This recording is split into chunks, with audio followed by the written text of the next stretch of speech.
আচ্ছা, সবাই শুনতে পাচ্ছ? একটু রিপ্লাই জানাও তো, শুনতে পাচ্ছ? হ্যাঁ স্যার। আচ্ছা, তো তোমাদের ইংলিশের যে ক্লাসটি রয়েছে আজকে, ঠিক আছে? তো এবার থেকে তোমাদের ইংলিশের ক্লাস, মানে যে চ্যাপ্টারগুলো বাকি আছে সেগুলো, আহ, তোমাদের নতুন ইংলিশের স্যার ক্লাস নেবেন আজকে থেকে, ঠিক আছে? তো স্যারের সাথে তোমাদের ইন্ট্রোডিউস করে দিচ্ছি। স্যার ডক্টর আশিস কুমার চরণ, ঠিক আছে? তো তো তিনি তোমাদের হচ্ছে কি ইংলিশের যে বাকি যে চ্যাপ্টারগুলো রয়েছে তো সেগুলো করাবেন। ওকে, তো আমি স্যারকে বলবো, স্যার আপনি ক্লাস শুরু করুন।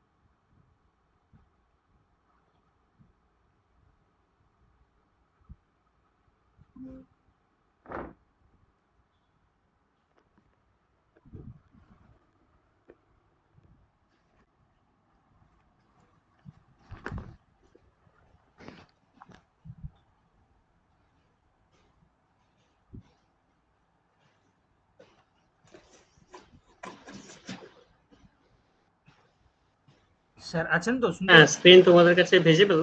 হুম।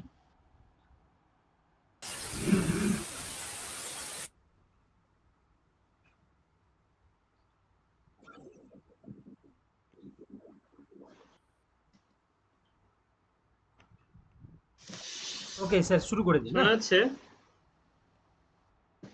হ্যাঁ স্যার, শোনা যাচ্ছে।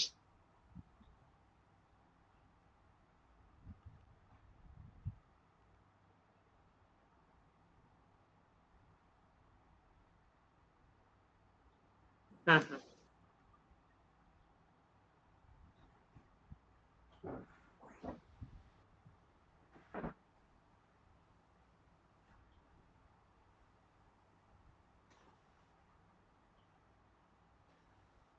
দেখো, আজকে তোমাদের ক্লাসে ইডিয়ম আর ফ্রেজ এই মধ্যে যে ডিফারেন্স রয়েছে না, তারা শুনে নেওয়া উচিত। ইডিয়ম আর ফ্রেজ দুটো কিন্তু, ইডিয়মস সবসময় কিন্তু, যেটা যা কিছু ইউজ করা হচ্ছে ইডিয়মে, সবগুলোই কিন্তু আলংকারিক অর্থে। একটা বাক্যে একটা কথা বলার সময়, কনভারসেশনের সময় সব আলংকারিক অর্থে ব্যবহার করা হয়। আর ফ্রেজ কিন্তু লিটারাল। লিটারাল মানে হচ্ছে যাই বলবে তাই মিনিং, সেটাই মিনিংটা, ঘুরিয়ে ফিরে বলার কোনো দরকার নেই। ইডিয়মে কি হয়, বেশিরভাগ ক্ষেত্রে যা লেখা আছে তা মানে দাঁড়ায় না। যেমন তোমরা এখানে ডেফিনেশন রয়েছে আর কি, what is idiom, what is an idiom. সেখানে দেখো একটা এক্সাম্পল রয়েছে, for example kick the bucket. Kick মানে তোমরা জানো লাথি মারা, বাকেট হচ্ছে বালতি। তো বালতিকে লাথি মারা, তাহলে মিনিংটা তো এটাই দাঁড়ালো, লিটারাল মিনিং। যাই শব্দ বলছে তাই মিনিং দাঁড়ালো, কিন্তু তা নয়। কিন্তু এর মিনিংটা ঠিক অনেকটাই গভীরে এবং আলাদা, পুরোটাই আলাদা। শব্দ যা বলছে তার তুলনায় অনেকটাই আলাদা, তাই এটা ফিগারেটিভ ল্যাঙ্গুয়েজ, আলংকারিক অর্থে ব্যবহার করা হয়। আর ফ্রেজ কিন্তু সবসময় যা লেখা রয়েছে তা সেটাই হয় আর কি, এটা গ্রামাটিক্যাল ফাংশনের ক্ষেত্রে ব্যবহার করা হয়। একবার আমরা ডেফিনেশনটা পড়ে নিই, বুঝতে পারবো। An idiom is an expression. কি বলছে, an idiom is an expression or phrase whose meaning cannot be directly understood from the literal definitions of the individual words it contains. Instead, it has a figurative meaning. দেখো, an idiom is an expression or phrase, আমরা idiom আর phrase একই হিসেবে রাখছি সেখানে, মানে ইডিয়মের মধ্যেই কিন্তু all idioms they are the phrase but all phrase are not the idioms, এটা আর কি। এই জন্যই এইখানে যে এক্সাম্পলটা থেকে বোঝা যাচ্ছে, kick the bucket, literal meaning তো হচ্ছেই না, বালতিকে লাথি মারা তা তো নয়, কিন্তু এর অর্থ দাঁড়াচ্ছে যে মিনস টু ডাই। এই কিক দ্য বাকেটের মানেই হচ্ছে ডাই আর কি, মারা যাওয়া। তো এটার মিনিং পুরোপুরি মিলছে না, কিন্তু আমরা যখন ইডিয়মস গুলো পড়বো, তাই এটা খুব একটু টাফ হয়। ইডিয়মস গুলো পড়বো, সেই ইডিয়মস এর পেছনে ইনসিডেন্ট রয়েছে, ইডিয়মটা কিভাবে অরিজিনেট হলো, কিভাবে উদ্ভূত হলো, তার একটা ইনসিডেন্ট রয়েছে। সেটা যদি আমরা জানি তাহলে আমরা বুঝতে পারবো। যেমন এক্ষুনি বলে দিচ্ছি যে কিক দ্য বাকেট, এটার অর্থ হচ্ছে ডাই। এটা স্পেসিফিকলি মেনশন করা হয় এখনকার দিনে, সেটা হচ্ছে সুইসাইড, আত্মহত্যাকে। ধরো বালতি রেখে বালতির উপর উঠে পড়লো, দিয়ে এটা হচ্ছে ফাঁসিতে ঝোলানো আর কি, দিয়ে ফাঁসির দড়িতে ঝুলে পড়লো, দিয়ে বালতিটা লাথি মেরে দিল, তারপর কি মারা যাচ্ছে। বালতিটা যখন সে কেউ আত্মহত্যা করছে, বালতিটার উপর দাঁড়িয়ে দড়িতে ঝুলে পড়ে বালতিটা লাথি মেরে দিচ্ছে, তখনই মারা যাচ্ছে। দেখো এইভাবে মনে রাখবে ইনসিডেন্টটা, কিক দ্য বাকেট। তুমি যদি লিটারাল মানে মনে রাখতে চাও তাহলে হবে না কিছু, কিক দ্য বাকেট কি করে মনে রাখো, die die, kick the bucket suicide, সবসময় মনে রাখো, বেশিরভাগ ক্ষেত্রে হয় আর কি।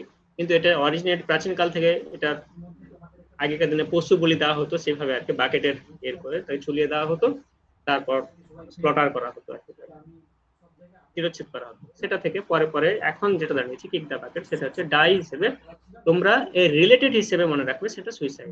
রিলেটেড হিসেবে কিন্তু এক্সাক্ট মিনিং নয় যে তুমি বললে কিক দ্য বাকেট মানেই সুইসাইড, তা নয় কিন্তু। কিক দ্য বাকেট ডাই এটা মনে রাখতে সুইসাইডের ঘটনাটা মনে রাখবে। কিভাবে? এই বালতির উপর দাঁড়িয়ে বালতিটা গলায় দড়িটা ঝুলিয়ে বালতিটাকে ঠেলে দেওয়া পা দিয়ে, মানেই মারা গেল। এইভাবে জানবো আর কি প্রত্যেকটার ইনসিডেন্ট কি রয়েছে আর কি। আর ফ্রেজ তো যেটা বললাম, ফ্রেজ লিটারাল মিনিং বোঝাবে। এখন আমরা ইডিয়মের কিছু কিছু তার বিহেভিয়ার, তার অ্যাকশন সেভাবে জানবো আর কি। দেখো ফার্স্ট ইডিয়ম রয়েছে bit around the Bush. Literal meaning কি দাঁড়াবে? বিট অ্যারাউন্ড দ্য বুশ, ঝোপঝাড় বুশ, তার চারপাশে প্রহার করতে বলছে। বিট হচ্ছে প্রহার করা, তাহলে এটা তো তার মানে দাঁড়াচ্ছে না। The meaning বলছে to avoid talking about the main topic, not speaking directly. দেখো আমরা ঘুরিয়ে ঘুরিয়ে গোল গোল করে কথা বলি, ঘুরিয়ে ঘুরিয়ে কথা বলা, ডিরেক্ট একটা পয়েন্টে না এসে তাকে বিভিন্ন ভাবে ঘুরিয়ে ঘুরিয়ে ঘুরিয়ে ঘুরিয়ে মেনশন করছে, তখন হচ্ছে বিট অ্যারাউন্ড দ্য বুশ। এই শব্দটা অরিজিনেট হয়েছে হান্টিং প্রসেস থেকে। যখন আগেকার দিনে রাজারা শিকার করতে যেত, তখন পাখিদের, আমরা ধরো বন জঙ্গলে ঢুকে পড়লেই তখন কিন্তু পাখিরা শব্দ করে পালিয়ে যেত। এই শব্দ করার সঙ্গে সঙ্গে অন্যান্য প্রাণীরাও কিন্তু তারা মানে শিকার হয়ে যেত। ধরো কেউ শিকার করতে যাচ্ছে, রাজা একজন জঙ্গলে ঢুকছে, তখন জঙ্গলে ঢোকা মাত্রই কিন্তু পাখিরা আগে ছাড়া পেয়ে যাচ্ছে। পাখিরা যখন চিৎকার করতে করতে, টুইটারিং করতে করতে উড়ে যাচ্ছে, তখন অন্য প্রাণীরাও ছাড়া পাচ্ছে যে হ্যাঁ জঙ্গল কেউ একটা প্রবেশ করছে। এই জন্য বলছে বিট অ্যারাউন্ড দ্য বুশ, এটা হচ্ছে আগে পাখিগুলোকে ভাগিয়ে দিতে হবে, তারপরেই কিছুক্ষণ ওয়েট করে তারপর হান্টিং এ যেতে হবে। এটা মনে রাখবে, বিট অ্যারাউন্ড দ্য বুশ, এই কাজটা হান্টিং প্রসেসে করা হতো। তার মানে এইটার মানে হিসেবে এইভাবে মনে রাখবে যে আমরা সরাসরি আমি ধরো একটা বন্য শুয়োরকে শিকার করতে যাব, সরাসরি শিকার করতে গেলে হঠাৎ করে ঢুকে গেলে জঙ্গলে, সে ছাড়া পেয়ে যাবে, পাখিরা চিৎকার করবে, সে পালিয়ে যাবে। তার আগে কি করব আমরা? তার আগে আমরা এই প্রসেস যে ঝোপঝাড়ের চারপাশে আমরা যদি মারামারির চেষ্টা করি বা প্রহার করার চেষ্টা করি লাঠি দিয়ে কিছু, তাহলে পাখিগুলো উড়ে যাবে, কিছুক্ষণ ওয়েট করবো, তারপরে আবার প্রবেশ করবো। এটার মানে হচ্ছে এইভাবে যে আমরা কোনো টপিক, মেইন টপিকটাকে সরাসরি না বলে দিয়ে তাকে ঘুরিয়ে ঘুরিয়ে বলবো, সেই জন্য হচ্ছে বিট অ্যারাউন্ড দ্য বুশ। যেমন এক্সাম্পল হচ্ছে stop beating around the bush and tell me what the problem is. দেখো একজন তার প্রবলেম বলতে চাইছে, সেটা প্রবলেমটা বলছে না, যে তোমার সমস্যা কি, সমস্যা বলতে চাইছে না, সে ঘুরিয়ে ঘুরিয়ে বলছে। তখন কেউ জিজ্ঞেস করছে, হ্যাঁ ডিরেক্টলি তোমার সমস্যাটা বলো, এটাই বোঝা গেছে। নেক্সট দেখো বলছে বাইট দ্য বুলেট। এই বাইট দ্য বুলেট এটার পিছনেও ইনসিডেন্ট রয়েছে। দেখো তার মিনিং হচ্ছে বাইট দ্য বুলেট, এই মিনিং গুলো তোমাদের মনে রাখতে হবে। To endure a painful or difficult situation with courage, আমাদের সহ্য করতে হবে একটা কঠিন পরিস্থিতিতে, একটা যন্ত্রণাদায়ক পরিস্থিতিতে আমাদের সাহসিকতার সঙ্গে সেটাতে সহ্য করতে হবে। এই ইডিয়মটার মানে এটাই হচ্ছে বাইট দ্য বুলেট। তো এটা কিভাবে অরিজিনেট হলো? আগেকার দিনের সার্জারি সিস্টেমে যখন অ্যানাস্থেসিয়া ছিল না, তখন তখন সার্জারি করতে হলে একজন সোলজারকে, বেসিক্যালি সোলজার থেকে এসছে, সোলজারকে তাদেরকে bullet, soldier that have to bite a bullet, তাকে কামড়ে ধরে রাখতে হতো যাতে করে সে কঠিন যন্ত্রণাটা সহ্য করতে পারে। এটা হচ্ছে একটা মেন্টালি প্রসেস আর কি। যখন কোনো কিছু শক্ত করে কামড়ে ধরে আছে, এদিকে যেন তার মনে হচ্ছে যন্ত্রণাটা একটু লাঘব করার চেষ্টা করা হচ্ছে, এটাই অরিজিনালি এটাই। when the soldiers beat a bullet during a surgery before anesthesia আগে সেটাই এইভাবে বাইট দা বুলেট মনে থাকবে। তাহলে কঠিন সিচুয়েশনে, মানে কঠিন যখন সিচুয়েশন, পেইনফুল সিচুয়েশন, তখন ঠিকঠাক ফেস করা সেগুলোকে, সেটা হচ্ছে বাইট দা বুলেট। নেক্সট দেখো বার্ন দা মিডনাইট অয়েল। এই বার্ন দ্য মিডনাইট ওয়েল তারা কিন্তু খুব পরিশ্রমী আর কি। হ্যাঁ, বলছে meaning to read, study or work late into the night. অনেক কাজ রয়েছে, লেট নাইট পর্যন্ত কাজ করছে, পড়াশোনা করছে। তো বার্ন দ্য মিডনাইট ওয়েল, এটার মিনিং এভাবে বোঝায় যে যারা খুব পরিশ্রমী হয়, মানে তোমাকে ধরো তোমাকে এটার জন্য খুব কাঠখড় পোড়াতে হবে, বলছে বাংলায় বলছে যে তোমাকে এটার জন্য খুব কিন্তু টাফ, খুব কিন্তু পরিশ্রম করতে হবে, তখন আমরা এই ইডিয়মটা ব্যবহার করতে পারি, burn the midnight well. if you are burning the midnight oil, then you will get the success। তার মানে কি, যদি তুমি কঠিন পরিশ্রম করো, লেট নাইট পর্যন্ত পড়াশোনা করো, কাজ করো, তাহলে তুমি সাকসেস পাবে। তাহলে এইটার মিনিংটা দেখো, আমরা এটা সোজা মিনিং, এটার অরিজিন এভাবেই, কোনো কিছু কাজ করার জন্য, সাকসেস পাওয়ার জন্য যখন প্রাণান্তক পরিশ্রম করি, মধ্যরাত্রি পর্যন্ত খাটতে থাকি, তখন আমাদের ল্যাম্পের, আগে তেল দিয়ে তো ল্যাম্প হতো, ইলেকট্রিসিটি আসেনি, সেইভাবে অরিজিন হয়েছে, তো ল্যাম্পের তেল পড়াতে হতো, তো সেখান থেকে এই ইডিয়মটা রয়েছে। এক্সাম্পল হচ্ছে she has been burning the midnight, she has been burning the midnight oil, এই যে এক্সাম্পল গুলো রয়েছে, তার মানে কি, যখন বলছে she has been burning the midnight oil, তার মানে সে কঠিন পরিশ্রম করছে।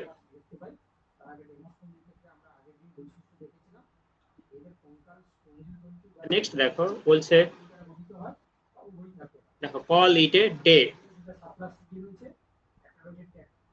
এই যে রয়েছে call it a day, meaning হিসেবে রয়েছে to stop working on something for the rest of the day. কি মানে দাঁড়াবে, to stop working on something for the rest of the day, মানে অব্যাহতি দাও কাজ থেকে, কাজ করছি না এখন, বন্ধ রাখছি, পোস্টপোন রাখছি।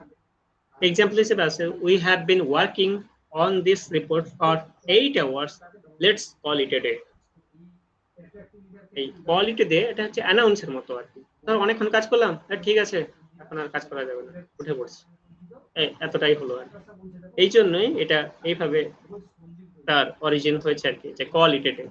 যখন আমরা বা শ্রমিকরা প্রচুর কাজ করতো আর কি, তখন কাজ করতে বাধ্য করা হতো অ্যাকচুয়ালি, তখন কিন্তু তারা কাজের কিছুক্ষণ কাজের পর বা 8 ঘন্টা 10 ঘন্টা কাজের পর তখন তার বিরক্তি হয়ে উঠে পড়তো, তখন বলছে just call it a day, stop working, কাজ করা বন্ধ করো, কল ইট এ ডে, এখানে শেষ করো। এই অর্থে কিন্তু এটা ব্যবহার করা হচ্ছে, we have been working for this report for 8 hours, let's call it a day. Next দেখো, বলছে কাট কর্নার্স। এই কাট কর্নার্স হচ্ছে মিনিং হিসেবে রয়েছে two do something হেস্টিলি, poorly or cheaply, hastily or cheaply, to save time or money। এইটা example হিসেবে যখন পড়বো তখন বুঝতে পারবে যে the builders cut corners on the construction leading to that structural issue। এবারে এই কাট কর্নার্স এটা কিভাবে এলো আর কি, এই কাট কর্নার্স এটা কনস্ট্রাকশনের ক্ষেত্রে ইউজ করা হয়েছে প্রথম থেকে, যেটা এসছে কাট কর্নার্সে আমরা যখন এই যে বিল্ডার্স এর এক্সাম্পলটা যে রয়েছে সেটা থেকে আমরা বুঝতে পারবো যে কোনো কিছু মানে খুব চিপলি, সস্তা হিসেবে করে দেওয়া, তাড়াতাড়ি করে দেওয়া, কোন রকম করে করে ছেড়ে দিলাম, তখনই কিন্তু এই শব্দটা ইউজ করবো, এই শব্দ বলছে এই ইডিয়মটা ইউজ করবো। আর এই ইডিয়মটা ইউজ করার আগে আমরা দেখতে হবে যে কাট দ্য কর্নার্স, যদি কোনো ইনস্ট্রাকশনে যে কর্নার যদি আমরা না ধরি, কর্নার এটা কোন রকম ভাবে মেনে দাও, কর্নার করতে প্রচুর সময় লাগে আর যদি কোন পড়ে যায় বা কর্নারে প্রচুর সময় লাগে। বিল্ডার্স এর ক্ষেত্রে যারা ইনস্ট্রাকশন হচ্ছে কনস্ট্রাকশনের ক্ষেত্রে যারা ইউজ করে তখন কিন্তু সময় লাগে, সেটা বলছে এই কর্নারটা বাদ দিয়ে আর যা কিছু করে, সেই থেকে এসে এই মিনিং গুলো, তখন আমাদের টাইমও বাঁচবে, মানিও বাঁচবে। কাট কর্নার্স। এবারে দেখো এই শব্দগুলো বোঝা গেছে কিনা, 5টে রয়েছে, 5টে শব্দগুলো কিন্তু আমাদের মেনশন করছে অ্যাকশন এন্ড বিহেভিয়ার হিসেবে, action behaviour of the people. বোঝা গেছে?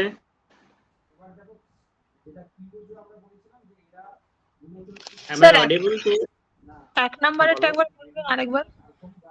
এক নাম্বারের number 1 Number 1, beat around the bus. Bit around the Bush, এটা হান্টিং প্রসেস থেকে এসছে, শিকার করতে যাওয়ার প্রসেস থেকে এসছে আর কি। এটা অরিজিন হয়েছে, এটা উদ্ভূত হয়েছে আর কি সেখান থেকে। যখন প্রাচীনকালে রাজারা শিকার করতে যেত, কি হলো, হঠাৎ করে কেউ জঙ্গলে ঢুকে পড়লে শিকার করে লোক লস্কর নিয়ে, রাজা তো আর একা যায় না, অনেকজন নিয়ে যায়, লোক লস্কর নিয়ে ঢুকে পড়লো, ঢোকার সঙ্গে সঙ্গে পাখিরা উড়ে পালাবে। তো পাখিরা উড়ে পালালেই, সেটা ধরো হরিণ শিকার করছে, তখন হরিণ অলরেডি পালিয়ে যাবে, সে বুঝতে পেরে যাবে যে কেউ ঢুকেছে জঙ্গলে, বিপদ সংকেত পেয়ে পালিয়ে যাবে। সেই জন্যই কি করা হয়, আগে ভাগে কিছু লোক পাঠিয়ে সমস্ত ঝোপ ঝাড়ে এই লাঠি পেটা করা হতো আর কি। দিলে কি হলো, সমস্ত ঝোপ ঝাড়ে লাঠি পেটা করলে পাখিগুলো উড়ে গেল, তারপর তারা ওয়েট করবে, অনেকক্ষণ ওয়েট করার পরে তারপর আবার নিঃশব্দে ঢুকবে, তখন পাখি অলরেডি উড়ে গেছে, সংকেত দেওয়ার আর কেউ নেই, অ্যালার্ট করার আর কেউ নেই, তখনই শিকার করা সম্ভব হবে। দেখো এটা কি করে করলো, ডিরেক্টলি কেউ শিকার করতে না গিয়ে ঘুরিয়ে শিকার করলো, আগে পাখিকে তাড়ালো তারপর শিকার করতে গেল। তার মানে এইভাবেই সবসময় মনে রাখবে ঘটনাটা থেকে, যে আমার ক্ষেত্রে এই ইডিয়মটা যখন কোনো ব্যক্তি, যখন কোনো লোক বা যখন কোনো পরিস্থিতিতে কোনো কিছু ঘুরিয়ে বলছে, মেন টপিকে আসছে না, আমার মেন কাজ কি শিকার করা, তো কিন্তু আমি পাখি তাড়াচ্ছি, প্রথমে গিয়ে পাখি তাড়াচ্ছি তারপরে শিকার করছি। এখানেও একইভাবে মনে রাখবে যে আমি প্রথমে মেন টপিকে না এসে যখন ঘুরিয়ে ঘুরিয়ে কথা বলছি, আমাকে কেউ জিজ্ঞেস করছে তোমার প্রবলেম কি হয়েছে বলো, তখন যে প্রবলেম না বলে তার ঘুরিয়ে ঘুরিয়ে প্রবলেমটা আসে, তখন বলছে ডিরেক্টলি তোমার প্রবলেমটাই বলো, পয়েন্ট আউট করে, এটা বলছে না। তাহলে সেই ক্ষেত্রে আমরা এই ইডিয়মটা ইউজ করবো, বিট অ্যারাউন্ড দ্য বুশ। বোঝা গেছে? হ্যাঁ sir. bite the bullet, burn the midnight, call it a day, cut corners, সবগুলো বোঝা গেছে? এরপর দেখো, a blessing in disguise, meaning a good thing that seemed bad at first. এটা আইডিওলজিক্যালি হয় আর কি। কি ক্ষেত্রে? a blessings in disguise, ধরো আমরা বুঝতে পারি না আর কি, আমাদের সামনে কি আছে আমরা দেখতে পাই না, আমরা ভবিষ্যৎ দশটা করতে পারি না, ঠিকঠাক ঠাউর করতে পারি না কি আছে। বেশিরভাগ ক্ষেত্রে দেখা যায় যেগুলো হচ্ছে প্লিজেন্ট, মানে আনন্দদায়ক, সেগুলো আমাদের খুব অ্যাট্রাকটিভ করে দেবে, কিন্তু সেগুলো খারাপ। আবার কিছু কিছু কঠিন আছে, মনে হচ্ছে কাজটা খুব কঠিন, এটা পারা যাবে না, কিন্তু তার মধ্যেই ভালো জিনিসটা লুকিয়ে আছে। এটা এইভাবেই হয়েছে, এটা ডিরেক্ট আর কোনো ইনসিডেন্ট নেই এখানে ইডিয়মটার অরিজিনাল ক্ষেত্রে, ইডিয়মটার কোত্থেকে এসেছে তার ক্ষেত্রে। কোনো জিনিস যেমন তোমার কি হচ্ছে, ধরো কুইনাইন, ম্যালেরিয়া রোগী একজন, কুইনাইন তার ক্ষেত্রে কি কঠিন, তেতো খুব, বিটার কিন্তু টেস্ট, ভালো টেস্ট নয়, টেস্টফুল নয় যে খেয়ে নেবে ঢপ ঢপ করে, খুব বিটার, কিন্তু এটা ব্লেসিংস, খেলেই তো তার ওষুধটা সারবে। Good thing that seemed bad at first, খেতে তেতো লাগছে, ব্যাড, কিন্তু এটা গুড, ভালো, আইডিওলজিক্যালি এটা ভালো। এই সমস্ত ক্ষেত্রে কিন্তু আমরা এই ইডিয়মটা ইউজ করি, এ ব্লেসিং ইন ডিসগাইজ।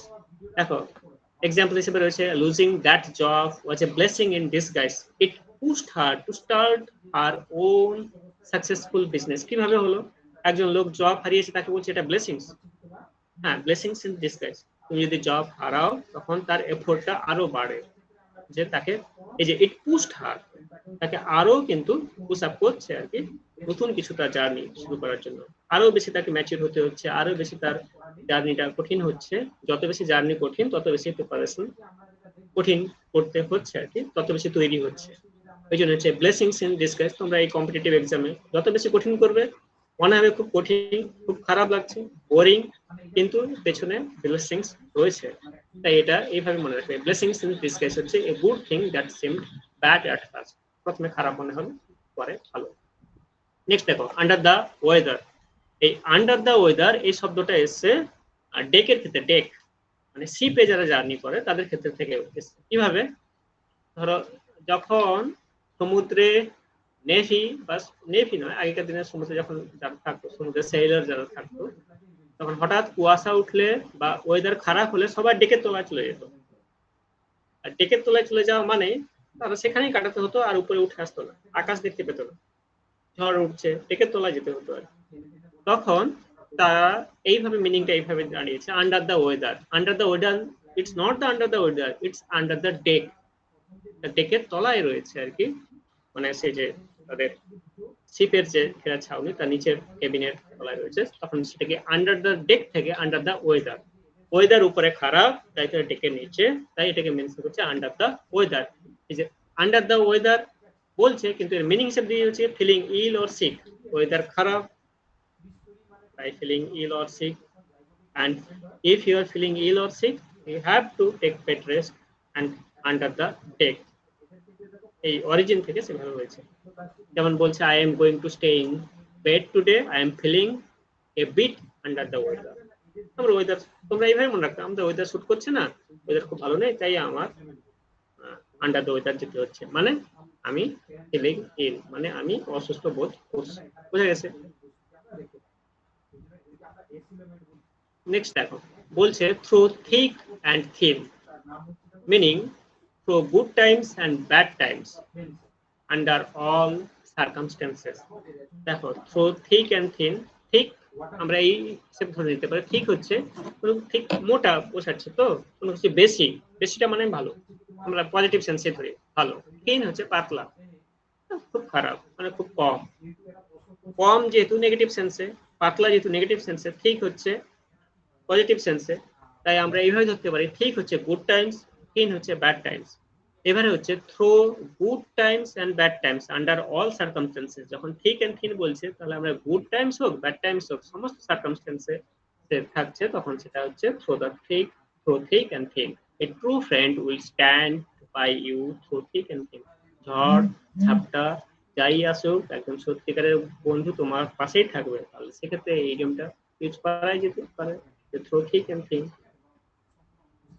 এটা বেসিক্যাল সেন্স থাকলে তোমরা বুঝতেই পারবে। নেক্সট দেখো, the best of both worlds. We have only one world, তাই তো, আমরা একটাই তো পৃথিবী। এখানে দেখো ফ্রেজে কি বলছে, the best of both worlds কিভাবে হচ্ছে, বলছে meaning a situation where you can enjoy the advantages of two different things at the same time. আমরা নিজেরা নিজেদের মনের জগৎ তৈরি করি, নিজেরা নিজেদের জগৎ তৈরি করি, আমি আমার জগতে আছি, এইভাবে বলা হয়ে থাকে। এইভাবে বলে, ধরো একটা স্টুডেন্ট মোবাইলে বিভোর আছে, সে তার নিজের জগৎ তৈরি করে আছে, সেরকম একটা এতে ওয়ার্ল্ড হিসেবে এইভাবে সেভাবে সিগনিফাই করছে। যখন বলছে a situation where you can enjoy the advantages of two different things, দেখো দুটো ডিফারেন্ট থিংস থেকেই কিন্তু তুমি অ্যাডভান্টেজ পাচ্ছ আর কি। এমন একটা সিচুয়েশনের কথা তোমরা নিজেদের জীবনে ঘটে, সবার জীবনে ঘটেছে, বুঝতে পারবে। এমন একটা সিচুয়েশন যেখানে তুমি ডিফারেন্ট দুটো ভিন্ন জায়গায় ভিন্ন বস্তু থেকে অ্যাডভান্টেজ পাচ্ছ এবং এনজয় করছো আর কি। এক্সাম্পলে আছে working from home part time, which is part time, gives her the best both worlds, family time and a career. দেখো ওয়ার্কিং ফ্রম হোম, যেটা part time working from home হয়, সেটা কি দুটো পৃথিবীর ক্ষেত্রে একই। দুটো পৃথিবী কেমন করে, দুটো কনসেপ্টের ক্ষেত্রে একই। হ্যাঁ, পার্ট টাইম জব করলে, যেটা হোমে পার্ট টাইম জব করলে আমি ঘরে বসে কাজ করছি, তাহলে সেটা আমি ফ্যামিলিকে টাইম দিতে পারছি, বা কেরিয়ারও হচ্ছে, দুটোই হচ্ছে। You are enjoying the both world, family time and the career. So when you are enjoying the both world in the same work, একটা কাজের মধ্যেই দুটো ডিফারেন্ট জায়গা থেকে ডিফারেন্ট অ্যাডভান্টেজেস পাচ্ছ, তখন হচ্ছে the best of the both worlds. এভাবেই হচ্ছে। এরপরের নাম্বার 10, অন ক্লাউড 9। এই 9 শব্দটা নিয়ে না অনেক রয়েছে আর কি। 9 আর 7 ইংলিশে, যেটা আমি বলে রাখি, এই 9 আর 7, 7 শব্দটাকে লাকি ধরা হয় আর কি। 9 শব্দটাকেও হ্যাপিনেসের সিম্বল হিসেবে ধরা হয়, এটা মনে রাখবে আর কি। যেমন মিনিং হিসেবে বলছে এক্সট্রিমলি হ্যাপি অর জয়ফুল, যে অন ক্লাউড 9, যখন কেউ তার সাকসেসে একদম উঁচুতে আছে, যখন কেউ তার হ্যাপিনেসে একদম এক্সট্রিম এক্সট্রাসি, এক্সট্রিম উচ্ছ্বাস, সেগুলোতে আছে, তখন ধরা হয় তাকে ক্লাউড 9। এটাই মনে রাখবে যেটা বললাম, ইংরেজিতে 7 ইজ হেভেন, 9 ইজ হাই। সুন্দর সবকিছু কিভাবে মনে রাখবে, এই পাজল ওয়ার্ডের মাধ্যমে, এই রাইমের মাধ্যমে। 7 is always heaven, 9 is high. তো এখানে অন ক্লাউড 9 মানেই হ্যাপি, আর 7 মানেই হচ্ছে এখানে এই ইডিয়মটা নেই, পরে আমরা আসবো। 7 যখন দেখবে কোনো ইডিয়মের মধ্যে আছে, তখন সেটাই কিন্তু এইভাবে বোঝাবে লাকি আর কি। তাহলে এখানে বোঝা যাচ্ছে অন ক্লাউড 9 মানে হচ্ছে হ্যাপি, জয়ফুল। দেখো এখানে কোথায় বুঝতে অসুবিধা রয়েছে, ক্যাটাগরি সেকেন্ডে, যে ক্যাটাগরিতে আমরা লাইফ, ইমোশনস এন্ড সিচুয়েশন নিয়ে আলোচনা করছিলাম।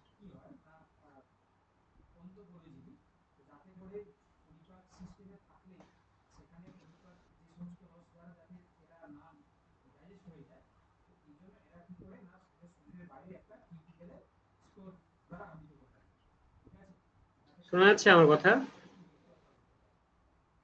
হ্যাঁ স্যার।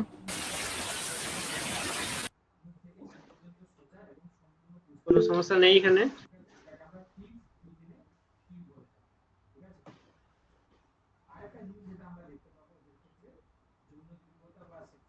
ঠিক আছে, পরের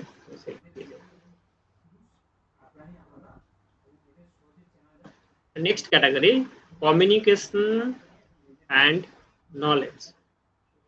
দেখো ফার্স্ট রয়েছে স্পিল দ্য বিনস, যার মানে হচ্ছে figurative meaning, to accidentally or intentionally reveal a secret. Bean তোমরা জানো, বিনস মটরশুটি, কড়াইশুটি, বিনস যেগুলো থাকে। তো যে স্পিল দ্য বিনস হচ্ছে to accidentally or intentionally reveal a secret. We are planning a surprise party, but John spilled the beans. Spill the beans হচ্ছে যখন সিক্রেট কেউ রিভিল করে দিচ্ছে। দেখো এটা কিভাবে হতো, spill the beans A spoil করা, নষ্ট করা, সিক্রেট রিভিল করা, এগুলোর ক্ষেত্রে ইউজ করা হয় আর কি। এইখানের অরিজিন হিসেবে ধরা হয় না, কিন্তু এটা ডিটেকটিভ সেকশনে, গোয়েন্দা বিভাগে সেভাবে বলা হয়ে থাকে। Spill the beans, if you are spill the beans, ধরো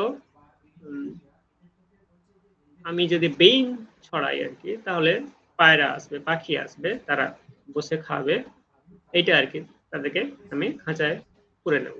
এই যে সিক্রেট রিভিল করছে, এই যে স্পিল দ্য বিনস, এই অর্থে সেখান থেকে এসে, অরিজিনেট সেখান থেকে হলেও তার মিনিং পর চেঞ্জ হয়েছে, gradually it's change the meaning. যখন চেঞ্জ হয়েছে তখন এইভাবেই ধরছে এটা, কোনো কিছু সিক্রেট যখন কেউ রিভিল করছে তখন হচ্ছে spill the beans, that we are planning for a surprise party but John spilled the beans, মানে জন কিন্তু সিক্রেটটা রিভিল করে দিল। এটা স্পয়েলের ক্ষেত্রে আছে যে নষ্ট করে দিল, সেটা আর রাখলো। নেক্সট দেখো, late the cat out of the bag, এটা আমরা প্রায় ইউজ করে থাকি বাংলায়। কি সেটা? লেট দ্য ক্যাট, ঝুলি থেকে বিড়াল বেরিয়ে যাওয়া, এটা এই হ্যাঁ, ঝুলি থেকে বেড়াল বেরিয়ে যাওয়া। দেখো এখানেও কিন্তু একই ক্ষেত্রে প্রায়, এখানে কিন্তু হিডেন সামথিং সেটা সামনে বেরিয়ে আসে, যা এতদিন লুকানো ছিল, যা এতদিন গোপন ছিল, সেটা হঠাৎ করে সামনে বেরিয়ে আসছে। এই জন্য বলছে যে late the cat out of the bag. এটা নেগেটিভ সেন্সে ইউজ করা, কখনোই পজিটিভ সেন্সে নয়। ধরো একটা খুব অসৎ ব্যবসায়ী, সে হয়তো তার দাঁড়িপাল্লার নিচে কিছু চুম্বক দিয়ে ঝুলিয়ে রেখেছে। দাঁড়িপাল্লা যেটা কনভেনশনাল সিস্টেম ইউজ করা হতো, কম্পিউটারাইজড নয়, ঝুলিয়ে রেখেছে।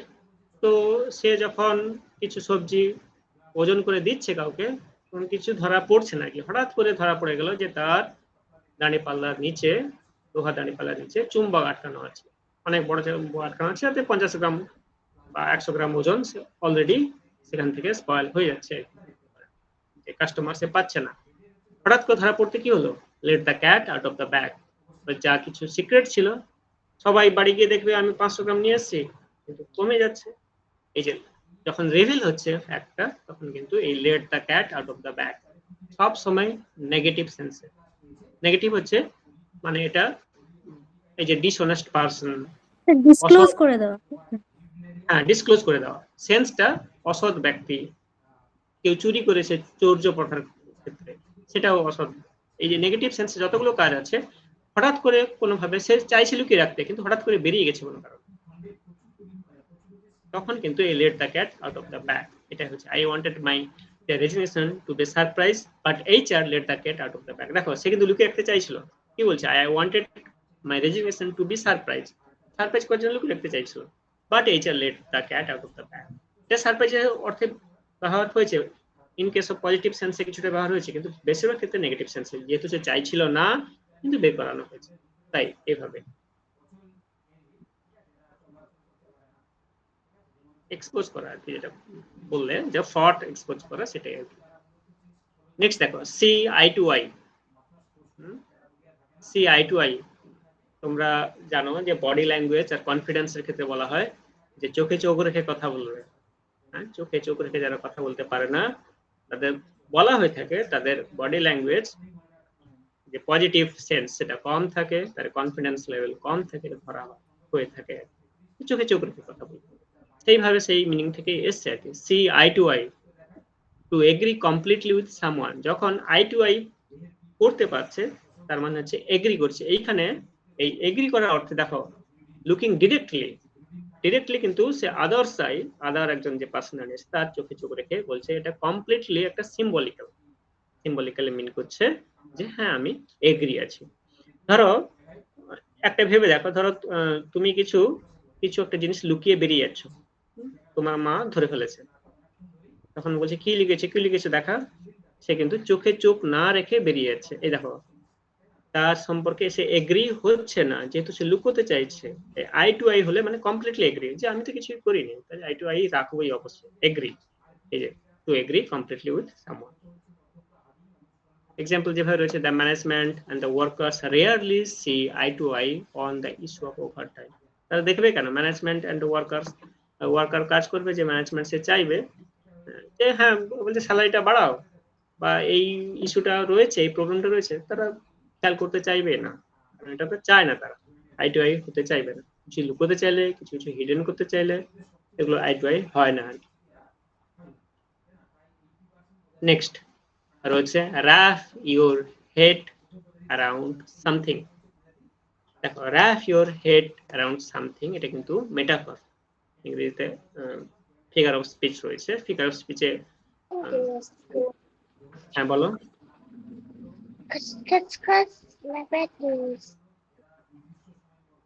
হ্যাঁ বুঝতে পারলাম না, শোনা যাচ্ছে? হ্যাঁ স্যার, হ্যাঁ স্যার শোনা যাচ্ছে। হ্যাঁ যেটা বললাম যে ইংরেজিতে ফিগার অফ স্পিচে এটা মেটাফরিক্যাল অর্থে, wrap your head around something। এই ফিগার অফ স্পিচে অ্যাসোসিয়েশনের ভাগ রয়েছে, সেখানে এইভাবে রয়েছে ওই মেটাফর, সিমিলি, অ্যালিগরি, প্যারাবল রয়েছে আর কি। সেখানে এতদূর যাচ্ছি না। এখানে মেটাফরিক্যাল অর্থে কি ব্যবহার করতে চাইছে, যেটা হচ্ছে to succeed in understanding something that complicated or difficult. দেখো ডিফিকাল্ট সিচুয়েশনে সেখানে সাকসেস করা, আর ডিফিকাল্ট সিচুয়েশনে সেখান থেকে উতরে পেরিয়ে আসা, সেটাই কিন্তু wrap your head around something সেটা বোঝাতে চাইছে।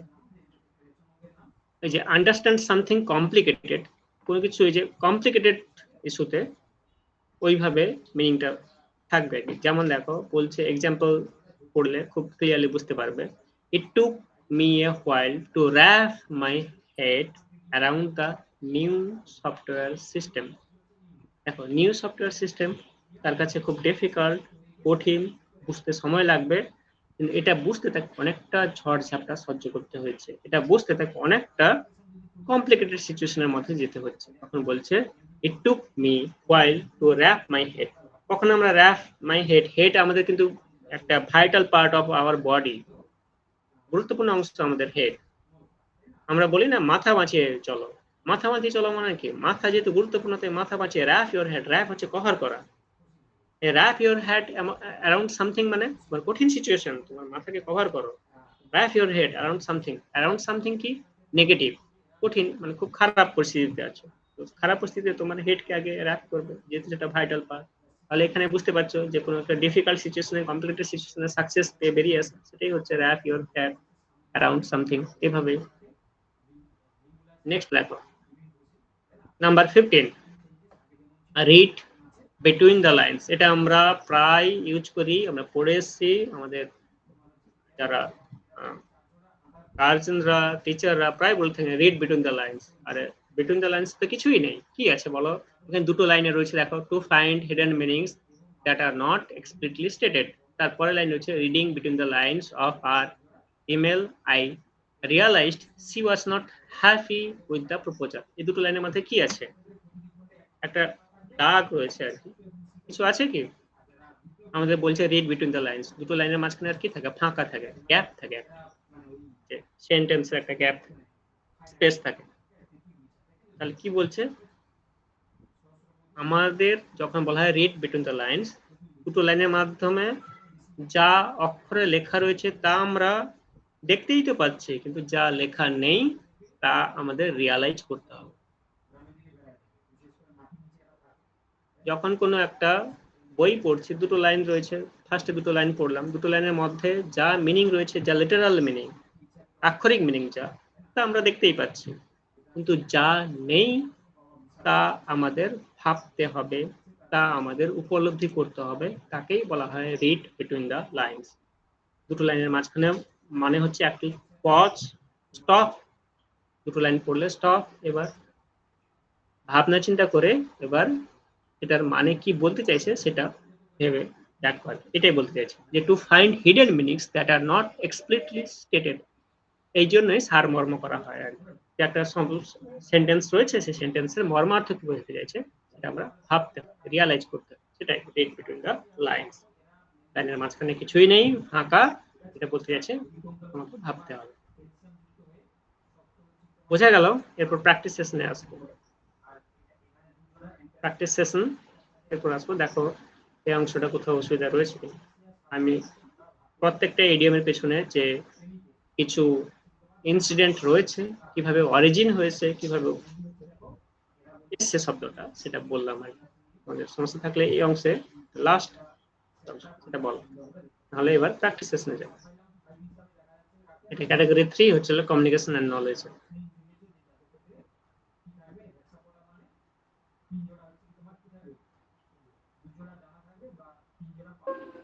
স্যার মাঝখানে একবার আপনি 9 আর 7 এর হ্যাঁ, একটা 9 ব্যাপার বলেছিলেন, তখন আমি ঠিকঠাক শুনি। 9 তো হ্যাঁ স্যার, 9 আর 7। 9 আর 7 দেখো, ইংরেজিতে 9 আর 7 শব্দটাকে দুটো শব্দই ভালো, পজিটিভ সেন্সে ধরা হয়। তোমরা এইভাবে মনে রাখবে 9 ইজ ফাইন, 7 ইজ হেভেন। এটা রাইম স্কেলে মনে রাখার সুবিধার্থে এটা মনে রাখবে। 9 ইজ ফাইন, 7 ইজ হেভেন। কেন ধরা হয় 9 শব্দটাকে? এগুলোর অনেক পৌরাণিক মিথোলজিক্যাল কিছু ব্যাখ্যা রয়েছে আর কি। 9 হচ্ছে হ্যাপিনেস আর 7 হচ্ছে লাকি, লাক অর্থে ধরা হয় আর কি। এটা মিথোলজিক্যাল স্টোরি হিসেবে ধরা হয়, যেমন শুভ সংখ্যা হিসেবে ধরা হয়। তো ইংরেজি ইউরোপিয়ান কালচারে 9 আর 7 কে শুভ ধরা হয়। এটা বললাম, এভাবে মনে রাখবেন 7 ইজ হেভেন, 9 ইজ ফাইন। বোঝা গেছে? হ্যাঁ স্যার, থ্যাংক ইউ। যেভাবে মনে রাখতে বলছি সেভাবে মনে রাখলে ইডিয়মটার মিনিং মনে থাকবে, তোমরা ধরতে পারবে। প্র্যাকটিস সেশন দেখো, যারা পারবে তারা বলবে অবশ্যই, তারপর আমি বলবো। What is the meaning of the idiom once in a blue moon?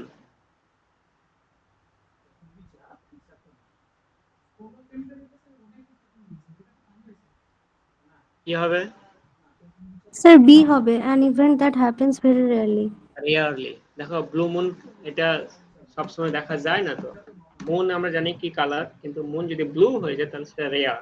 আমরা বুঝতেই পারছি মুন ব্লু, এটা রেয়ার, তাই আমরা রেয়ারই। এমনি এটা জেনারেল ইনসিডেন্ট, ব্লু মুন আবার হয়, ব্লু মুন তো রেয়ার খুব, তাই এটা rare.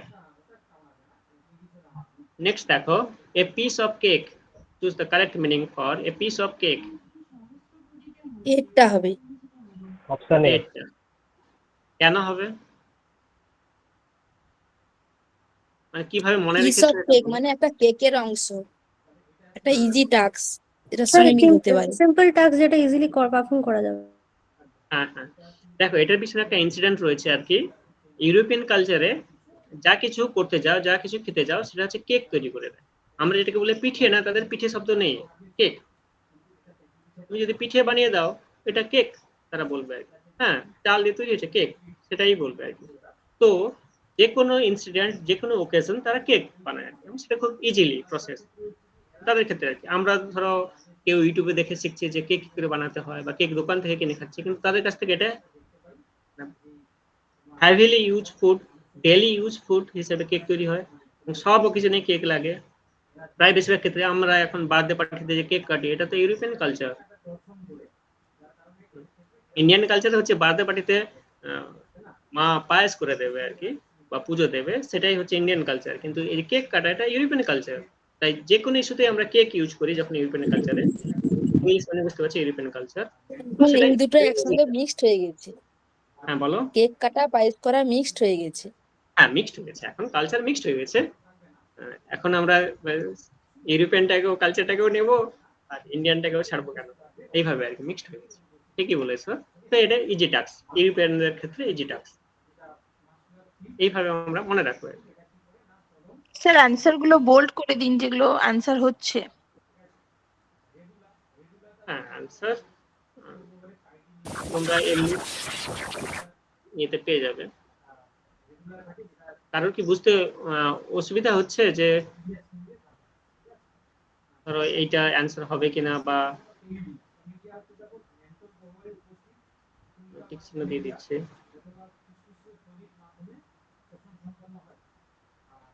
What does hit the nail on the head imply?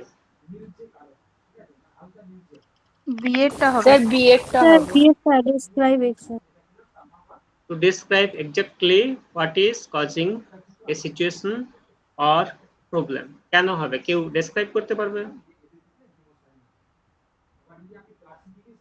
Sir আমরা বলি না, লোক থেকে মাথা পর্যন্ত সমস্ত কিছু আর কি বর্ণনা করছে, সেই হিসেবে আর কি বলা হচ্ছে যে পুরো ইন ডিটেলস আর কি, মানে হুম, টু দি পয়েন্টে একদম প্রেসিয়াসলি কিছু ডিসক্রাইব করা, যেটা বাইরে হ্যাঁ, মানে তার বাইরে কিছু না। দেখো এটা প্র্যাকটিক্যাল সিচুয়েশনের সঙ্গে মিলিয়ে নাও। দেখো, hit the nail on the head, nail অর্থে এখানে পেরেকের হিসেবে ধরবে আর কি। যখন পেরেকে কেউ হাতুড়ি দিয়ে পিটছে, হিট করছে, তখন এই হাতুড়িটা কিন্তু পেরেকের ওপরই স্ট্রাইক করতে হবে। যদি ফসকে যায় তো হাতে বসবে। কি বললাম? Hit the nail on the head, দেখো পেরেকের মাথার উপরেই আমাদের হিট করতে হবে। পেরেক পুতার ক্ষেত্রে ব্যাপারটা বুঝে না। অনেক ক্ষেত্রে আমরা দেখি না, এরকম ধরো তুই পেরেক ধরে থাক, আমি হাতুড়ি পিটছি, কি হবে ব্যাপারটা? যদি ফসকে যায় তার আঙুলে গিয়ে বসবে। তাহলে আমাদের ডিরেক্ট এই যে to describe exactly what is causing a situation A problem, তাহলে এক্স্যাক্ট সেটাই। তাহলে এক্স্যাক্টলি আমি যদি নেল পেরেকের মাথায় হিট না করি, তাহলে ফলটা উল্টো হবে। দেখো এটার তোমাদের উপরের অপশন যেটা হচ্ছে two strike someone with a hammer, এটা হচ্ছে আক্ষরিক অর্থে এই ইনসিডেন্ট থেকে এসছে, কিন্তু মিনিংটা এটাই। তার মানে হচ্ছে আমরা পার্টিকুলার এক্স্যাক্টলি সেই জায়গায় হিট করতে হবে। তার মানেই হচ্ছে যে এক্স্যাক্টলি একটা যেটা particular situation, what is causing a situation or a problem, সেটাই আমাদের ডেসক্রাইব করতে হবে। বোঝা যাচ্ছে? Hit the nail on the head. দেখো এই ইনসিডেন্টটা মনে রাখবে, দিলে বাকিগুলো মনে থাকবে, তার রিলেটেড।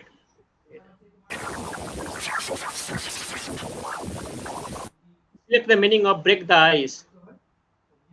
এরটা হবে ডেস্ট্রয় সামথিং সলিড। বিয়েটা হবে বি। স্যার। হবে to initiate a social conversation. to do something dangerous. B হবে B. Sir to initiate a social conversation in formal setting, ওটা। To বিয়েটা হবে। initiate a social conversation in formal setting. দেখো এটা কেন হচ্ছে বলো আগে। স্যার প্রথম দেখাতেই ফর্মালি কারোর সাথে মানে বন্ধুত্ব সুলভভাবে মিশে যাওয়ার ব্যাপারটা আছে। প্রথমে কেউ মিশতে পারে না, এই জন্য ব্রেক না। দ্য আইস। দেখো একটা অড সিচুয়েশনে ধরো তুমি এমন একটা জায়গায় গেছো সেখানে কেউই তোমার চেনা নয়, তুমি চাইছো কনভারসেশন ট্রাই করতে, শুরু করতে তোমাকে বেগ পেতে হয়। কি বেগ? একটা ইমোশনাল গ্যাপ থাকে যে কিভাবে শুরু করব, কি কথা বলবো, কিভাবে আমি ইন্ট্রোডিউস করাবো নিজেকে, বা সে কিভাবে ইন্ট্রোডিউস করাবে। এইটাই হচ্ছে একটা আইস, এটা জাস্ট লাইক এ আইস, একটা ইমোশনাল একটা হিন্ডারেন্স, ইমোশনাল একটা বাধা থাকে আমাদের। ধরো আমাকে বলা হয়েছে আজকে গিয়ে অমুক লোক আসবে, তার সঙ্গে তুই দেখা করে ব্যাপারটা বলবে, খুব ভেরি ইম্পর্টেন্ট পার্সন, তো আমি তাকে চিনি না, জানি না, তো কিভাবে শুরু করব, সেইটা একটা হিন্ডারেন্স, আমাদের মনের মধ্যে একটা বাধা তৈরি হয়ে আছে। এই যে যখন বলছি to initiate social conversation in a formal setting, তো কিভাবে কনভারসেশন সেটিং করব, এই যে মনের মধ্যে যে এই যে ইমোশনাল একটা হিন্ডারেন্স আছে, টার্মোয়েল আসছে, মনের মধ্যে একটা দ্বন্দ্ব আছে যে কিভাবে করব, কোন পজিশনে কথা বলবো, কি পশ্চার, কি গেস্টার থাকবে, এটা হচ্ছে আইস। এটা যখন ব্রেক হয়ে যায়, এটা কাটিয়ে উঠে যখন সাবলীল ভাষায় বলতে শুরু করি, তখন ব্রেক দ্য আইস। তার মানেই হলো to initiate social conversation in a formal setting. হলো? এটা সবার ক্ষেত্রে হয়, ব্যক্তিগতভাবে নিজেদের পরখ করে দেখবে এই কঠিন সিচুয়েশনে নতুন লোকের সঙ্গে কথা বলার জন্য এটা হয়। Next, the phrase cost an arm and a leg. Sir sir বিটটা হবে। এটা হবে, এটা এটা হবে হবে। না স্যার, এটা হবে টু বি ভেরি এক্সপেন্সিভ। হ্যাঁ, টু বি ভেরি এক্সপেন্সিভ, এটাই হবে, রাইট। এটা বলছে, আমি ঠিক দিচ্ছি না, কিন্তু আমি বারবার ভুলে যাচ্ছি।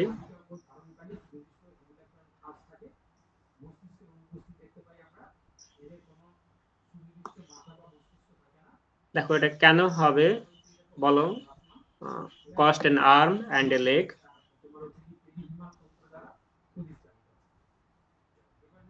টু বি ভেরি এক্সপেন্সিভ কিভাবে হচ্ছে, কেন হচ্ছে বলো?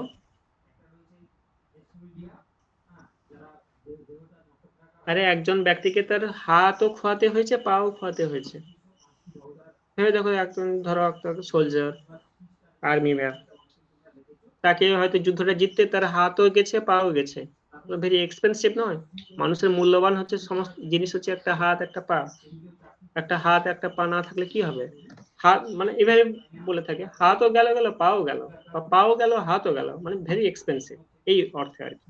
দুটো মূল্যবান জিনিস আমাদের বডির, এটা খরচ হচ্ছে আর কি, এটা নেই আর কি এখন আর, তাহলে এটা এক্সপেন্সিভ আর কি, কোন মূল্য চুকাতে হয়েছে হাত আর পা দিয়ে, তখন আমরা এইভাবে ধরছি to be very expensive. Next দেখো, if someone tells you to hold your horses, they want to do what to do, that they want you to what? Ride a horse, be patient and wait a moment. বিটটা হবে। Be patient and wait a moment. এটা কিভাবে এসছে বলো এই সেন্সটা? hold your horses, হ্যাঁ মানে sir, ঘোড়া তো ছোটে, তাকে আটকে রাখা তো খুব মুশকিল, তো সেই হিসাবে বলেছে সম্ভব। ধৈর্য ধরে আটকে রাখতে বলেছে, হ্যাঁ ওয়েট সেটা, করতে হবে। এটা একটা রয়েছে, কিন্তু এটা একটা না আমাদের ইন্ডিয়ান কালচারে এটা খুব প্রাচীন ভাবে এটা রয়েছে আর কি। এই আমাদের মনকে আমাদের ঘোড়ার সঙ্গে তুলনা করা হয়। লাগাম এটা কি টানা হয়। হ্যাঁ, এটা কি জানো আমাদের মনকে ঘোড়ার সঙ্গে তুলনা করা হয়?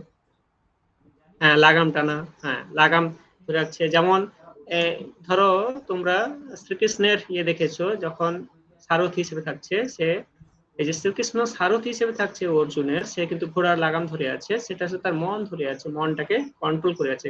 অর্জুনের মন সমস্ত সময় কিন্তু বিক্ষুব্ধ, চিন্তিত, যে তার গুরুজন, তার গুরুদেব, তারই যে ঘরের লোককে সে মারতে পারবে না, এটা তোমরা জানো যে এই অংশগুলো। তো এখানে সেই মনের সেই বিক্ষুব্ধ অবস্থার ক্ষেত্রে সান্ত্বনা দিচ্ছেন বা তাকে ধরে রেখেছেন, সেটা হচ্ছে শ্রীকৃষ্ণ সারথি।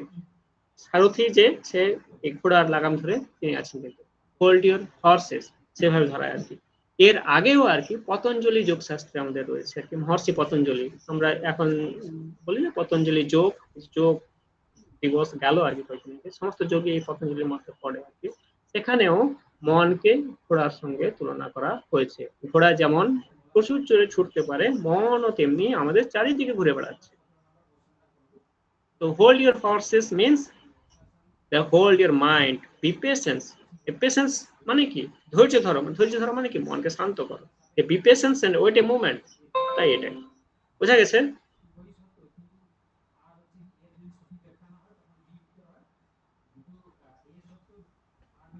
এরপর দেখো, what is the meaning of bite off more than you can chew?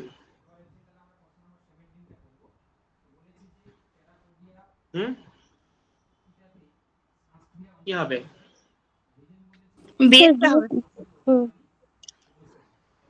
বিটটা হবে, কেউ বলো কেন হবে?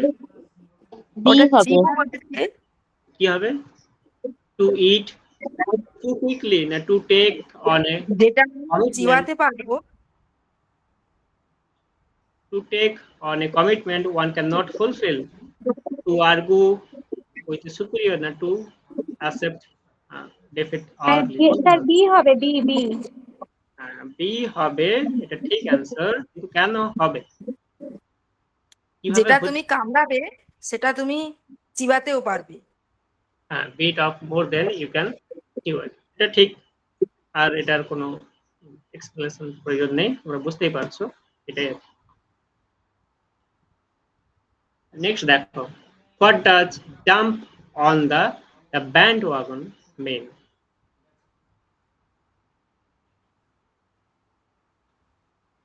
To travel A musical group vehicle.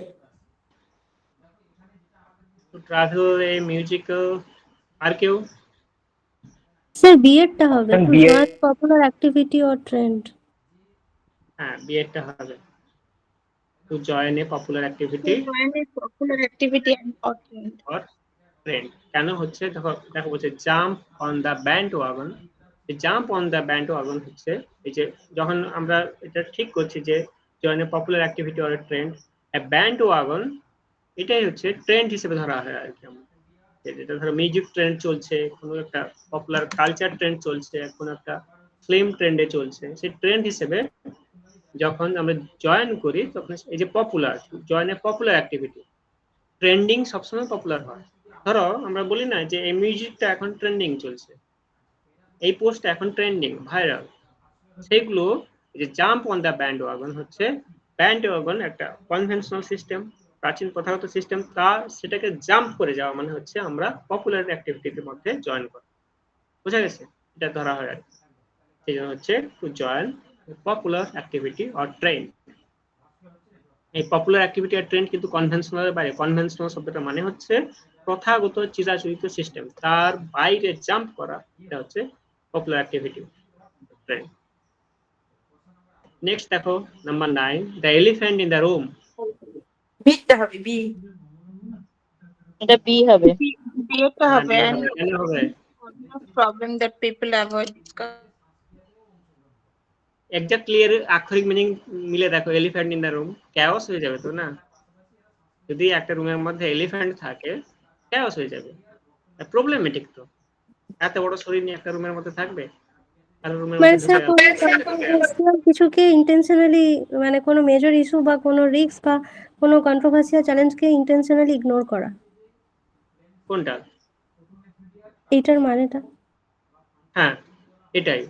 দেখো এটা যখন, এটা একটা প্রবলেম, ফার্স্ট জানতে হবে এটা একটা প্রবলেম, যে এলিফ্যান্ট ইন দ্য রুম সব সময় কিন্তু একটা প্রবলেমকেই মিনিং করছে। তুমি কিছু কোনো কিছু ইন্টারফেস করছো, কোনো কিছু প্রবলেম ফেস করছো, সেগুলো একই ক্ষেত্রে ধরা হয়, কিন্তু ফার্স্ট নেগেটিভ সেন্সে ধরে রাখো এটা একটা প্রবলেম হয়, chaotic হয়। সেই জন্য বলছি an obvious problem that people avoid discussing।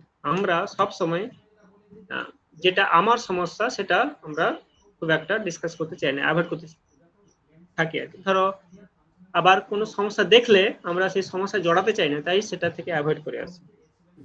তাই এলিফ্যান্ট ইন দ্য রুম, তোমাকে যদি কেউ বলে যে যাও এই এলিফ্যান্টটা নিয়ে যাও, দিয়ে রুমের মধ্যে রাখো, আমরা অ্যাভয়েড করবোই, কারণ রুমের মধ্যে রাখা সম্ভব নয়। যেহেতু আমরা প্রবলেমটাকে নিজের ঘরে, কেউ ডেকে বলে প্রবলেম নিতে চায় না, আর সেই একই রকম ভাবে কেউ ডেকে বলে তো এলিফ্যান্টকে তো নিজের রুমের মধ্যে রাখবে সেটাও চায় না। তাই মিনিংটা এইভাবে দাঁড়াবে, we always avoid the problem and avoid discussing it, so it's the elephant in the room. Next দেখো, to throw in the towel কি মানে বোঝাচ্ছে? and accept defect or give up. B, মানে অ্যাকসেপ্ট defect or আর give up. দেখো এটার এখানে দেখো বলছে থ্রো ইন দ্য টাওয়েল, যেটা বলছে accept defeat or give up, যে থ্রো ইন দ্য টাওয়েল এটা কিন্তু কঠিন সিচুয়েশনে বোঝায় আর কি। এই সিচুয়েশনে বলছে যে accept defeat or give up, তুমি হয় গ্রহণ করো, না হয় পরাজিত হও, না হলে ছেড়ে দাও। যে থ্রো ইন দ্য টাওয়েল কিন্তু এটাই এর মিনিং হিসেবে এটা কিন্তু খুব স্ট্রেঞ্জ আর কি, স্ট্রেঞ্জ হিসেবে ধরা হয়। কেন? কারণ এর মিনিং হিসেবে ধরা হয় যে যেটা throw in the towel, towel একটা ডেইলি ইউজ হিসেবে ইউজ করা হয়। তো যেটা ডেইলি ইউজ হিসেবে ইউজ করা হচ্ছে সেটার ক্ষেত্রে তোমাকে কোনো প্রবলেমের ক্ষেত্রে whether you accept it or not, whether you defeat it or not, you are giving up it or you accept it, তা তোমার উপর ডিপেন্ড করে। পার্টিকুলার প্রবলেম ধরো দৈনন্দিন জীবনে যা সমস্যা আসবে তাহলে সেগুলো ট্যাকল করার জন্যই থ্রো ইন দ্য টাওয়েল, তো টাওয়েলকে ডেইলি ইউজ হিসেবে ব্যবহার করা হয়। তো অ্যাকসেপ্ট, ডিফিট, গিভ আপ এভাবে ধরা হয়।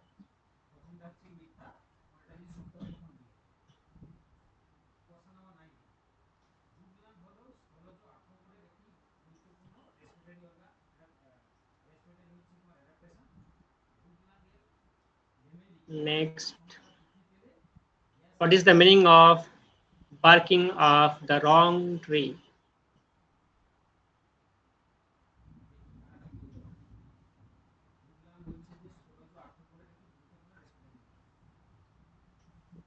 Barking of sir the wrong. এটা হবে looking in the wrong place.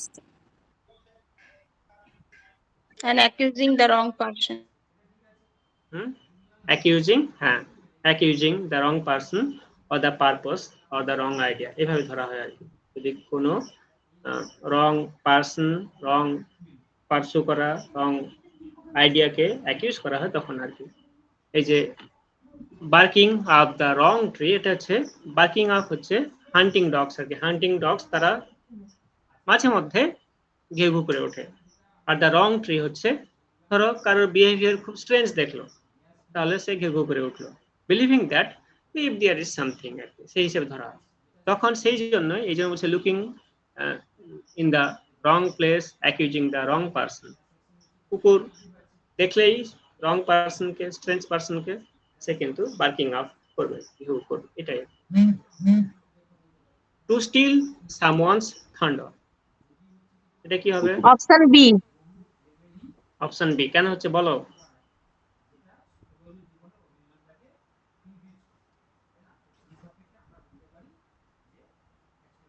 Option B কি বলছে? they take credit for someone else's idea or steal their spotlight. মানে স্যার অন্যের আইডিয়াকে চুরি করে নিজে বলে চালানো। দেখো এটা আছে একজন প্লেরাইট আছে নাকি, জন ডেনিস, তিনি এই আইডিয়াটা ইফেক্ট খুব ইনভেন্ট করেছেন, যে সাউন্ড ইফেক্ট ফর থান্ডার, যে সাউন্ড ইফেক্ট ফর থান্ডার তিনি এই আইডিয়াটা ইনভেন্ট করেছেন জন ডেনিস। এটা একটা আউটসাইড ইনফরমেশন, এবং তিনি তার থিয়েটারে এটা ইউজ করেছিলেন আর কি, সাউন্ড ইফেক্টটা, থান্ডারের সাউন্ড ইফেক্টটা কিভাবে থিয়েটারে ইউজ করা যায় আর কি। এবং এই থার্ডটা যখন ইউজ করেছেন তখন তারপরে কিন্তু এই আইডিয়াটা তার চুরি হয়ে যায়। তখন তিনি বলেছিলেন কমপ্লেন করে, দে স্টোলেন মাই থান্ডার। ব্যাপারটা বুঝে দেখো, থান্ডার মানে হচ্ছে কি বজ্র বিদ্যুৎ, ঝড় বৃষ্টি, বজ্র আর কি। তো সাউন্ড ইফেক্টের থান্ডারটা সেটা একটা প্লে রাইট, একটা থিয়েটারে প্রদর্শনের সময় ইউজ করা হয়। কে ইউজ করেছেন? জন ডেনিস। তিনি বললেন থিয়েটারে যদি আমরা এই সাউন্ডটা ইউজ করি, এই ইফেক্টটা, তাহলে খুব তো ভালো হয়, যারা অডিয়েন্স তারা খুব দেখবে। দেখানো হলো থিয়েটারে, তিনি তার ফার্স্ট থিয়েটারে দেখালেন, কিন্তু পরে অন্যান্য থিয়েটার সেটা চুরি করে নেয়।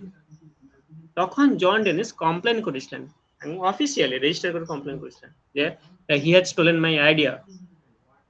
তিনি এটা না বলে এইভাবে বলছেন, he has stolen my thunder. এটাই বুঝে যাচ্ছে, steal someone's thunder means steal someone's idea. বোঝা গেল? এটা এর পিছনে এই ইনসিডেন্টটা রয়েছে কিন্তু। নেক্সট দেখো, the idiom A drop in the bucket. এটা বি হবে। বি এরটা হবে স্যার। বি এরটা হবে, কেন হবে? এটা বোঝা যাচ্ছে ওই যে ড্রপ মানে ছোট স্মল পার্টিকেলস কে বিগ পার্টিকেলস এর মধ্যে রাখা, সেটাই বোঝাচ্ছে। হুম হুম। এখানে এটা বোঝাতে চেয়েছে that one drop is significant compared with a whole bucket, মানে একটা ড্রপই যথেষ্ট সিগনিফিক্যান্ট, এটাই তাৎপর্যপূর্ণ। You are giving one drop but it's significant, এটা খুবই তাৎপর্যপূর্ণ, তাই one drop in bucket. Next, what does it mean to the hit the sack? বিটা হবে বি। hit the sack, বিটা হবে, কেন হবে? মানে স্যাকের মধ্যে উত্তপ্ত অবস্থাটা বলেছে আর কি, হুম, সেটা স্ট্রাইক পাঞ্চিং ব্যাগ। সবাই কি বলছো? মানে hit the স্যাক sack? মানে ব্যাগটাকে তো বোঝাচ্ছে। না, তোমরা অ্যানসার কোনটা বলছো? বি। বি নয়, hit স্যার the sack এটা হবে to to go go to to sleep. sleep. দেখো আগেকার দিনে না, এখন আমরা বালিশে খুব ভালো করে ঘুমাচ্ছি, তো আগেকার দিনে বালিশ ছিল না। বালিশ কি হতো, খড় ঢুকে দেওয়া হতো, কিছু কাপড়কে সেলাই করে তার মধ্যে, বা কাপড় নয় বস্তার মধ্যে, এটা এক্সাক্ট ফ্যাক্ট আর কি, বস্তার মধ্যে খড় ঢুকে দেওয়া হতো, দিয়ে খড়কে পুটলি করে দেওয়া হতো। এবারে কেউ যখন ঘুমাতে যাবে তখন এরকম 4-5টা ঠুকে দিত, দিলে কি হতো, সমান হয়ে যেত, তারপর মাথা রাখবে তো, হিট দ্য স্যাক।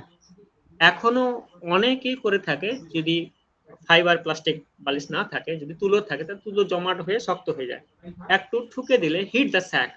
স্যাক হচ্ছে বরিয়া বিস্তার, যেটা বলা হয় মানে বস্তা বলা হচ্ছে, তখন এই বস্তাতেই মানুষ খড় ঢুকিয়ে তারপর তাকে পিটে, তাকে হিটিং করে। হিট মানে উত্তপ্ত করা নয়, হিট মানে হচ্ছে কোনো কিছু দিয়ে আঘাত করা। ধরো আমি হাত দিয়ে তাকে চাপড়ে দিচ্ছি আর কি, যাতে সমান হয়ে যায়, আমি ঘুমোতে পারি। হিট দ্য স্যাক মানে হচ্ছে গো টু স্লিপ। বোঝা গেছে? এটা কিন্তু করতো আগেকার দিনে। তোমাদের অনেক বংশ পরম্পরা আগে জিজ্ঞেস করে দেখবে যে এরকম তুলোর বালিশে খুব শক্ত হয়ে গেলে তারপর একটু ঠুকে দিয়ে, হাত দিয়ে ঘষি করে ঠুকে দিয়ে সমান করে তারপর ঘুমাতে যেত। Hit the sack means to go to sleep. বোঝা গেছে?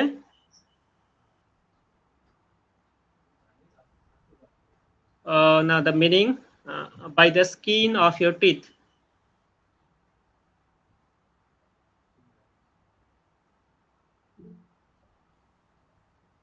স্যার স্যার এটা হবে বিটা হবে sir barely managing to do বিয়েরটা সামথিং। হ্যাঁ, কোনটা হবে? বি। অপশন বি এর। হ্যাঁ, বিয়েরটা।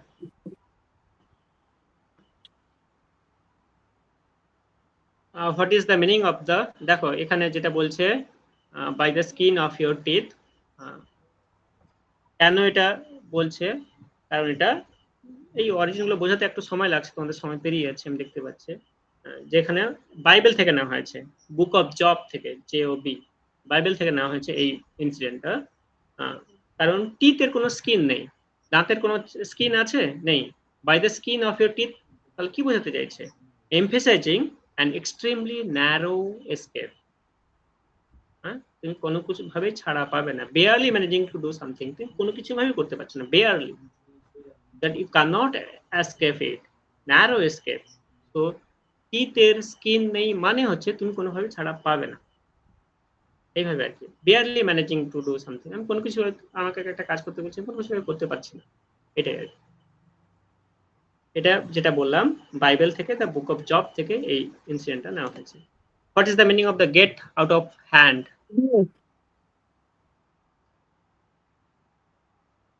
বিয়ের। তোমরা জানো গেট আউট অফ হ্যান্ড, হাতের বাইরে বেরিয়ে যাওয়া, মানে কি আমার বাইরে থেকে বেরিয়ে গেছে, কন্ট্রোল আর করা যাবে না, ওটাই তো। এটা খুব ইজি। এই সব মায়েরা তো বাচ্চাকে বলে এই কথা। হ্যাঁ হ্যাঁ হ্যাঁ, যে বাচ্চারা সব আমার হাতের বাইরে থেকে বেরিয়ে গেছে, হাতের পাশ থেকে বেরিয়ে গেছে পুরো। To pull someone's leg,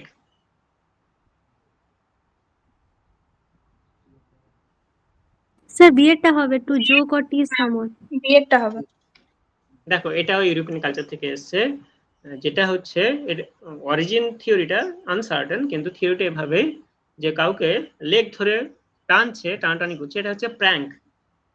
prank হিসেবে ধরা হয় আর কি। এটা প্র্যাঙ্ক টিচ করা, প্র্যাঙ্ক করা, এটা প্রথম প্রচলন হয়েছিল এইভাবে, লেগ ধরে টানাটানি করা, কারোর অ্যাপ্রন ধরে টেনে দেওয়া, প্যান্ট এরিয়া ধরে টেনে দেওয়া। তো পুল সামওয়ানস লেগ, সেটা হচ্ছে to joke or teach someone. Next, the phrase take it with a grain of salt. Sir বিটটা হবে টু ভিউ সামথিং। হুম, স্যার বিটটা হবে বলে মনে হচ্ছে। বিটটা হবে কেন হবে বলো? To view something with skepticism or not মানে বলতে taking it চাইছি too seriously. হ্যাঁ, বলতে ঠিকই চাইছি যে বলেছো। গ্রেনটার মধ্যে সল্টটা যদি নেওয়া হয়, হুম, দেখো এটা পুরো মিনিং বোঝাচ্ছে, ডোন্ট বিলিভ ইট কমপ্লিটলি। হ্যাঁ, সন্দেহের স্যার মধ্যে ভেরিফিকেশন ছাড়া কোনো কিছু ব্লাইন্ডলি বিলিভ না হ্যাঁ, করা। এই জন্য সবকিছু সন্দেহের মধ্যে রাখবে, একদম ছাড়পত্র দিয়ে দেবে না, একটু সন্দেহ থাকা ভালো, তাহলে যাচাই হবে আর কি, পরখ করে দেখবে আর কি, ভেরিফাই করবে যেটা বললে সেটাই আর কি। এই যে এটা একটা ইনসিডেন্টটা কিন্তু একটা রোমান ইনসিডেন্ট আইডিয়া থেকে নেওয়া হয়েছে। রোমান ইনসিডেন্ট আইডিয়াটা কেমন ভাবে বলছে, adding a grain of salt which made a medicine easier to take, মানে হচ্ছে কিছু সল্ট মেশালে, গ্রেন অফ সল্ট মেশালে মেডিসিন তৈরি করতে সেটা খুব ইজি হয় আর কি। এবং এইটা পরবর্তীকালে তার গ্রাজুয়ালি চেঞ্জ হয়ে আসছে, যে এই মেডিসিনের মধ্যে সে সল্টটা মিশিয়েছে কি মেশায়নি, একটা সন্দেহ থেকেই যাচ্ছে আর কি। এই সন্দেহ থেকেই, ডোন্ট বিলিভ ইট কমপ্লিটলি, এই সন্দেহ থেকেই কিন্তু এটা হয়েছে আর কি, ইনসিডেন্টটা এভাবে। নেক্সট দেখো, if someone tells you to keep your chin up, they are asking you to keep chin up. শেয়ার সি শেয়ারটা সি হবে। Option C. হুম, C C option C, option C. option C, remain cheerful in a difficult situation. Chin up means stay positive, always গালে stay, হাত দেওয়া। হ্যাঁ, always stay positive. দেখ, holding your chin up, ধরো এভাবে ভেবে দেখো, কেউ ধরো খুব বিমর্ষ হয়ে বসে আছো মাথা নিচু করে, হোল্ড ইউর চিন আপ, মাথা তুলে দাঁড়াও আর কি, স্টে পজিটিভ, ডিফিকাল্ট সিচুয়েশনে ঠিকঠাক থাকো আর কি, সেটাই হিসেবে কনফিডেন্সে থাকো, এইভাবে সেটাই রিফ্লেক্ট করছে। লাস্ট যেটা আছে, to turn a blind eye, বিটটা হবে। বিয়েরটা হবে। বিয়েরটা হবে স্যার। এটা এইভাবে বোঝাচ্ছে, ডেলিবারেটলি ইগনোর সামথিং রং, বুঝতে পারছো? মিনিং হচ্ছে এইভাবে, to intentionally ignore something wrong that you know is wrong. এইটার একটা অরিজিন রয়েছে আর কি, এটা লিংক করা হচ্ছে অ্যাডমিরাল হোরাসিও নেলসন। অ্যাডমিরাল হচ্ছে একটা মিলিটারি পোস্ট, হোরাসিও নেলসন তিনি ছিলেন আর কি, যিনি কিন্তু রিপোর্টেডলি তিনি তার টেলিস্কোপ ইউজ করতেন আর কি, এবং তার এই টেলিস্কোপ ইউজের মাধ্যমে তিনি ক্লেম করতেন that to see and order that he wish to ignore, মানে হচ্ছে তিনি তার একটা চোখ ব্লাইন্ড ছিল আর কি, ব্লাইন্ড আইয়ের মাধ্যমে তিনি কিন্তু, একটা চোখ ব্লাইন্ড আর একটা চোখ আমাদের টেলিস্কোপের মাধ্যমে তিনি সেটা ক্লেম করতেন আর কি। দেখো, মিনিং হচ্ছে to intentionally ignore something that you know is wrong. আর এই লিঙ্কটা এভাবেই হয়েছে, যেহেতু তিনি ইউজ করতেন এবং এটা রিপোর্টও বারবার করেছেন, এবং তার যে ইনফরমেশন সেটা ক্লেম করতেন, that is order to be wish to, মানে তিনি যেটা চাইছেন সেটাই, কিন্তু সেটা ইগনোর করার জন্য, উইশ টু ইগনোর, সবসময় ইগনোর করার জন্য, তাকে অ্যাভয়েড করার জন্য, তাই এটা এইভাবে two turn a blind I, এটা অ্যাডমিরাল হোরাসিও নেলসনের এই রেফারেন্স থেকে এসেছে। বোঝা গেছে? হ্যাঁ স্যার। ওকে, আজকের ক্লাস এই পর্যন্তই, তোমরা এখন লিখ করতে। Good night sir. Thank good you sir. Night.